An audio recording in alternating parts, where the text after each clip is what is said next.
अखंड मंथन के सभी दर्शकों को नमस्कार। मैं हूं शेखर त्रिपाठी और आप देख रहे हैं अपना प्रिय YouTube चैनल अखंड मंथन।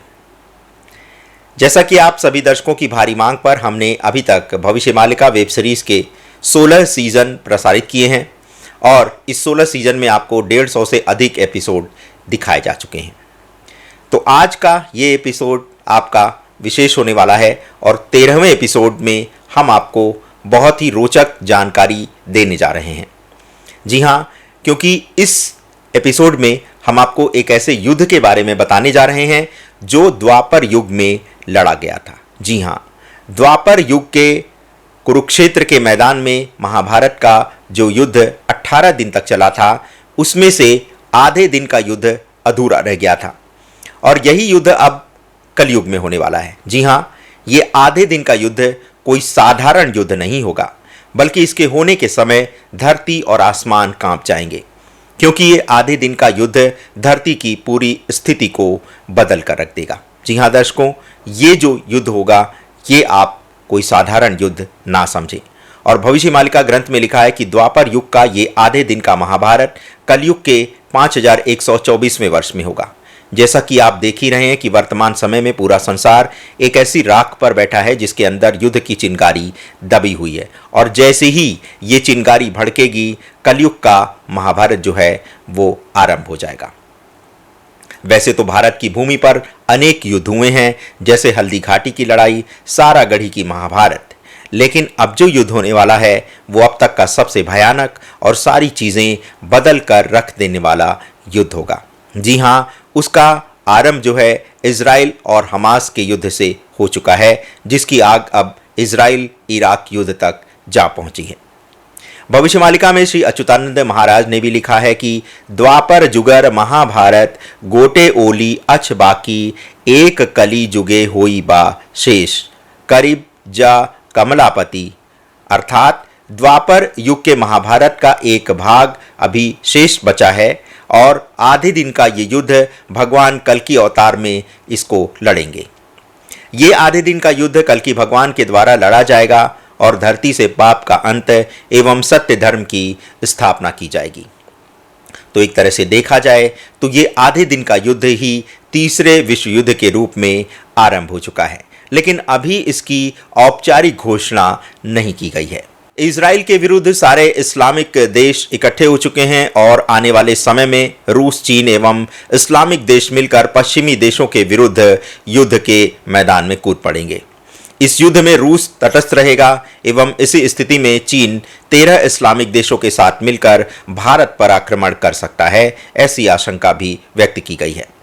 जब चीन इस्लामिक देशों के साथ भारत पर आक्रमण करेगा तो वो सबसे पहले ओडिशा के प्रसिद्ध सूर्य मंदिर कोणार्क के पास चंद्रभागा नदी के निकट समुद्र तट पर पहुंचेगा और इसी के बाद कल्कि भगवान के द्वारा महाभारत के आधे दिन का युद्ध विधिवत आरंभ हो जाएगा। इस आक्रमण से पहले कल्कि भगवान द्वारा एक चक्रव्यूह की रचना की जाएगी एवं जो भी इस चक्रव्यूह में एक बार फंसा तो उससे बाहर निकलना उसके लिए असंभव हो जाएगा। इस युद्ध में कल्कि भगवान की सेना को कई मोर्चे पर युद्ध लड़ना होगा। ये युद्ध ओडिशा प्रांत के कई हिस्सों में स्थान स्थान पर लड़ा जाएगा। इस महायुद्ध में द्वापर युग के कई वीर योद्धा भी भाग लेंगे एवं पांडव समेत सारे योद्धा मिलकर शत्रु सेना पर टूट पड़ेंगे। इसमें एक युद्ध गोहिरा टिकरी में होगा, दूसरा संबलपुर में, तीसरा जगन्नाथ धाम में और चौथा युद्ध बिरजा क्षेत्र में लड़ा जाएगा। इसी तरह से एक युद्ध छतिया नामक स्थान पर भी लड़ा जाने वाला है। जब कल्कि की सेना से शत्रु सेना परास्त होने लगेगी तो हताशा में वो परमाणु बम से हमला करेगी। ओडिशा पर भी परमाणु बम फेंका जाएगा। किंतु कल्कि भगवान की लीला ऐसी होगी कि देखते ही देखते ये परमाणु बम अपने आप हवा में विलुप्त हो जाएगा। जी हाँ, ये कल्कि भगवान की लीला ही होगी। और इस महाभारत में कल्कि भगवान एवं उनकी सेना द्वारा शत्रु सेना पर कई दिव्य अस्त्रों से प्रहार किया जाएगा, जिसमें बड़े पैमाने पर जनसंहार होगा। लेकिन युद्ध आरंभ होने से पहले एक घटना घटेगी। कल्कि अवतार के बड़े भैया बलराम जी युद्ध आरंभ होने से पहले ही सारे भक्तों को लेकर किसी सुरक्षित स्थान पर चले जाएंगे। इसमें केवल वे ही लोग छूट जाएंगे जो अधर्मी एवं पापी हैं। इस महायुद्ध का एक और लक्षण भी आपको जल्दी ही दिखाई देने लगेगा, क्योंकि कल्कि अवतार के समय जो ये युद्ध होने वाला है उससे काफी पहले से ही भारत के नागा साधु उड़ीसा की ओर प्रस्थान करने लगेंगे। जब ऐसा हो तो समझ जाएं कि द्वापर की आधे दिन की महाभारत लड़ने के लिए कल्कि अवतार अपनी सेना के साथ अब युद्ध के मैदान में कूदने वाले हैं। अभी ये नागा साधु संसार के विभिन्न देशों में गुप्त रूप से निवास कर रहे हैं, किंतु जब कल्कि अवतार निकट होगा तो ये सभी साधु भारत आने लगेंगे। इन्हीं नागा साधुओं ने एक बार अफगान आक्रमणकारियों को नाको चने चबवा दिए थे, जब वो वृंदावन एवं मथुरा पर आक्रमण करने के लिए आए थे। कल्कि द्वारा जब आधे दिन की महाभारत आरंभ होने वाली होगी, जब आसमान में काले काले बादल ऐसे मंडराएंगे जैसे आसमान नागों से भर गया हो। इस दौरान धरती का पश्चिमी भाग भी तहस नहस हो चुका होगा। 2025 में जब शनिदेव मीन राशि में प्रवेश करेंगे, तब मां विरजा ऐसा भयंकर चीत्कार करेंगी कि उससे उठने वाली ध्वनि से भी कई लोगों के प्राण चले जाएंगे। इसी समय 13 दिन का पक्ष भी होगा और इसी दौरान आकाश में एक शंख की ध्वनि सुनाई देगी।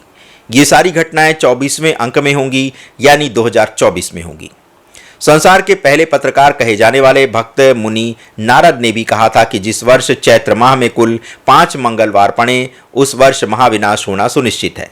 2024 में होने वाली घटना को लेकर महाप्रभु श्री अच्युतानंद महाराज ने कहा था कि 2400 अंक भीतर हो जान भैरवी डाकिबो, निशा धन से डाको सुबह जाजपुर बिरो जाई।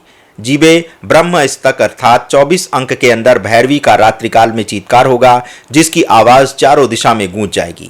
जाजपुर में मां बिरजा भवानी अप्रैल 2025 में आधी रात के समय एक प्रचंड गर्जना करेंगी और इसी के बाद छतिया धाम के निकट बने ब्रह्म स्थल पर प्रकट हो जाएंगी।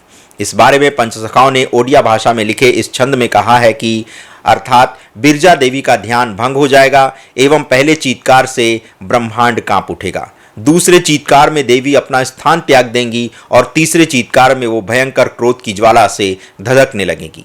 इसी तीसरे स्वरूप में वे महासंहारकारी बन पापियों पर टूट पड़ेंगी। उनकी गर्जना से निकले स्वर से संसार में क्या होगा, ये ओडिया छंद में कुछ इस प्रकार से लिखा गया है।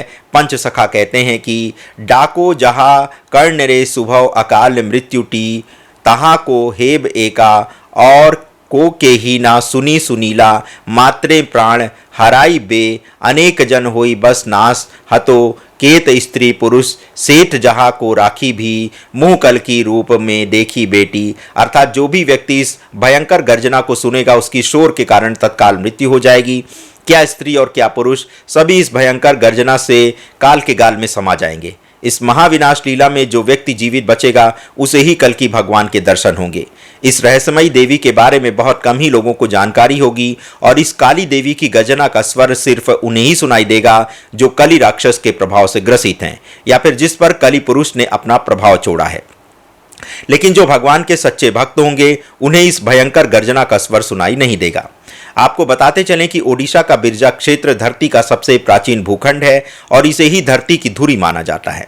इसी स्थान पर ब्रह्मा जी ने यज्ञ किया था और इसी यज्ञ की वेदी से मां बिरजा प्रकट हुई थी। ओडिशा का ये मां दुर्गा का सबसे प्राचीन विग्रह है और इसीलिए इसे आदि बिरजा क्षेत्र भी कहा जाता है।